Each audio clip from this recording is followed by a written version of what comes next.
So Christ is being modeled in this Hebrew text. They're trying to show you a connection to an Old Testament person, the priesthood of Melchizedek.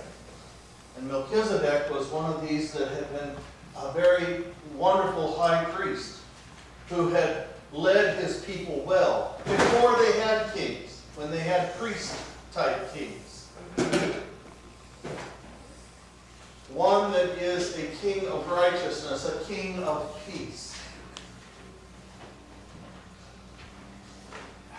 When I think about the bulletin message on the front of the page, that Christ suffered and learned obedience.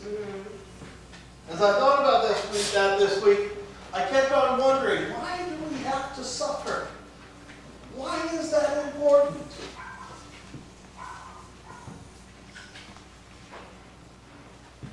And it is important.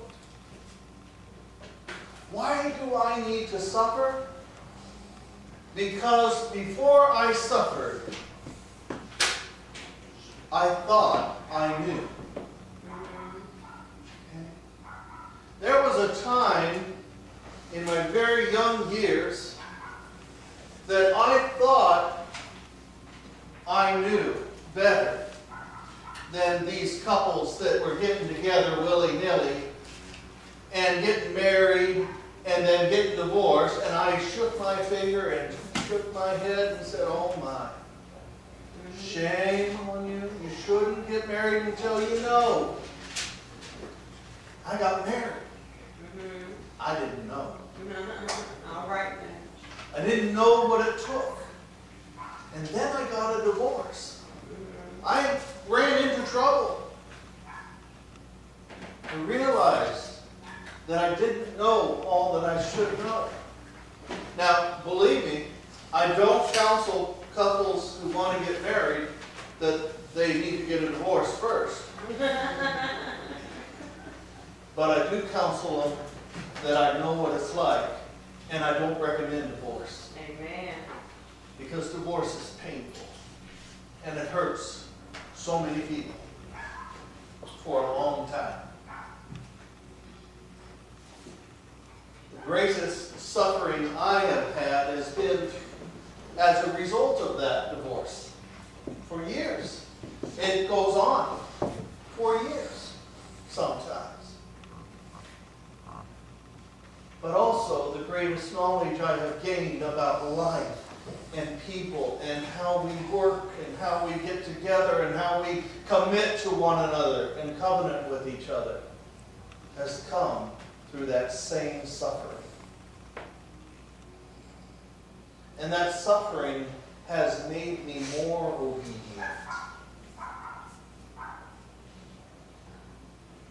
And I know that I could probably ask each one of you in a private time what you have suffered. And I could ask you if you learned anything with that suffering, or if it was just for naught, if it was pointless.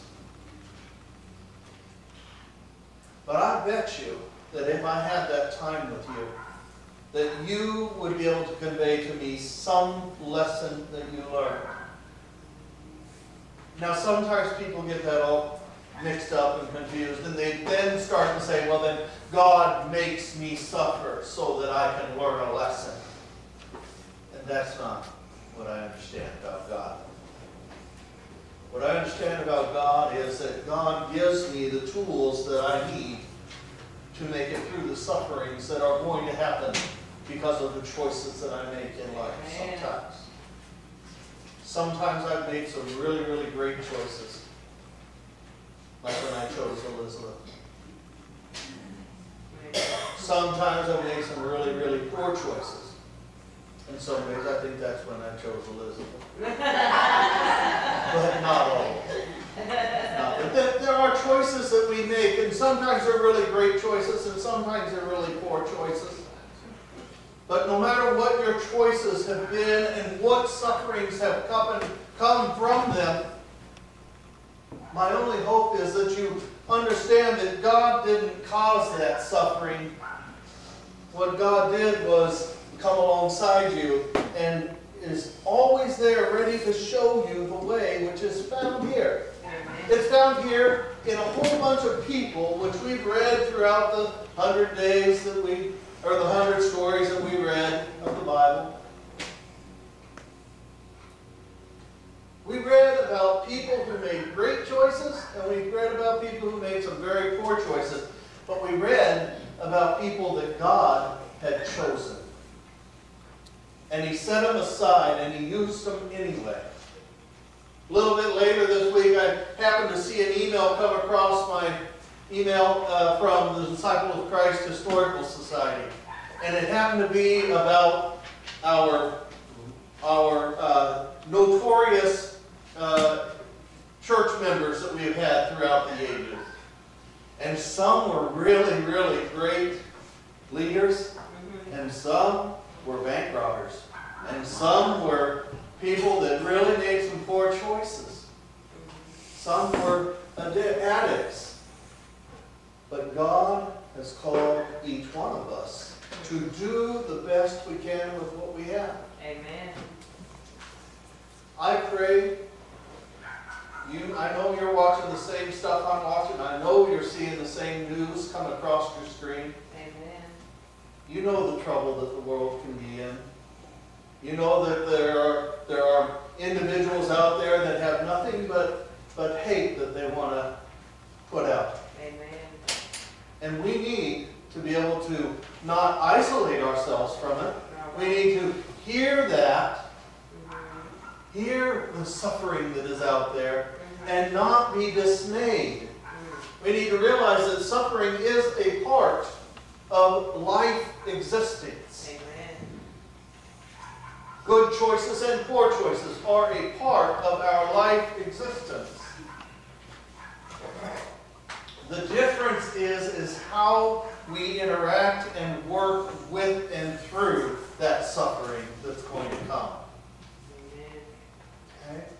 Because we're going to hear, Gail, about granddaughters that make poor choices. They're going to that's going to happen.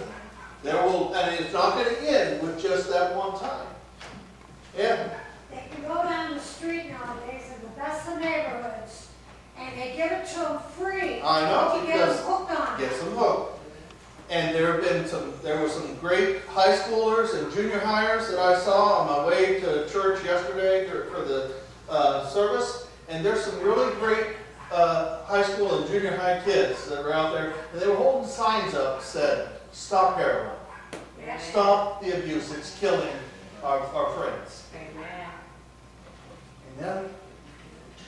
We need to hear the news of suffering and not take the response of dismay. Amen. We need to hear that news of suffering that's out there, and we need to become activated from it. Amen. Moved to understand our response to it. What is a Christian response to the suffering that is out there? Because it's not going to go away. Amen. And drugs aren't brand new on the scene. They've been around for a long time. Julie. Antonio has a question. Oh, yeah. Tony, that's a question I need to. He was asking us, but I said, well, ask Pastor Bill. What's that?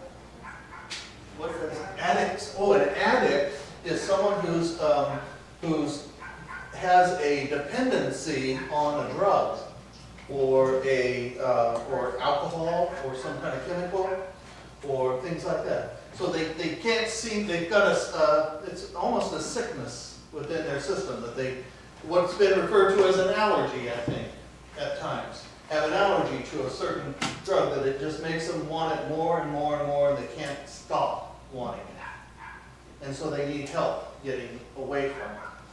And so that's what an addict is. Thank you for the question. That's good. Good question.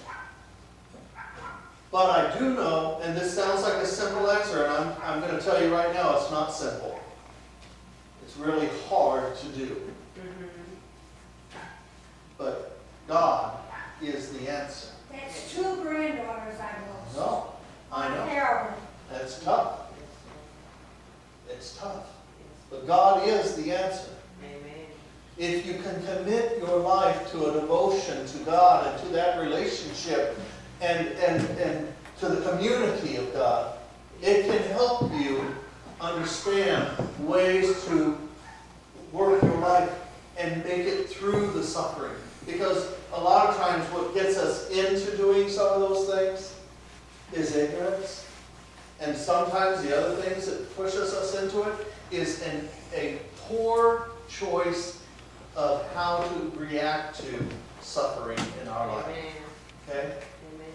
Because the addictions that are out there are usually a way of distancing yourself or trying to make yourself numb to the problems that are in your life, rather than dealing honestly with them and working through them. And drugs are not the only problem that we have out there, guys. There's people that are eating to do this very same thing. There are people who are doing working to get rid of those. There are all sorts of things you can get addicted to try to cover over those problems in your life. When the best answer is to deal with it straight up, honestly, with God, because we're not hiding anything from God. God does know what you're doing. That's the promise of God, is that when we start dealing honestly with God, God's going to put everything in the light. We're not going to have to think like we're living in the dark, or that we can do some things in shadow that God doesn't know about. And that's the promise. You can live true, you can live free, and you can live peacefully. Not too long ago, they had a write-up in the paper about Afghanistan, where Yeah. the boys are fighting. Sure? The whole families of Afghanistan people, even little kids, Yeah. were already hooked on that. There's an industry. Because they make it over there, Sure. they grow Sure flowers is. for Sure is. They're not the only place that grows it either. it. I know it. So, there is a problem, but it's not a new problem. It's something we've dealt with way back in World War I. World War I, the addictions were to morphine. World War II, there was another thing that came back. And it's, again, the same root problem. Well, they let Trying to run away, some of the trying to boys hide, fighting over there too. trying to cover up the problems that the world brings you. And the world's problems are not going to go away. But there is a healthy way to address them. And they are found in the Scriptures and in the Bible. And Jesus knew that. Jesus was just as perplexed as any other human. He had just as many concerns and worries and the same failings as any human.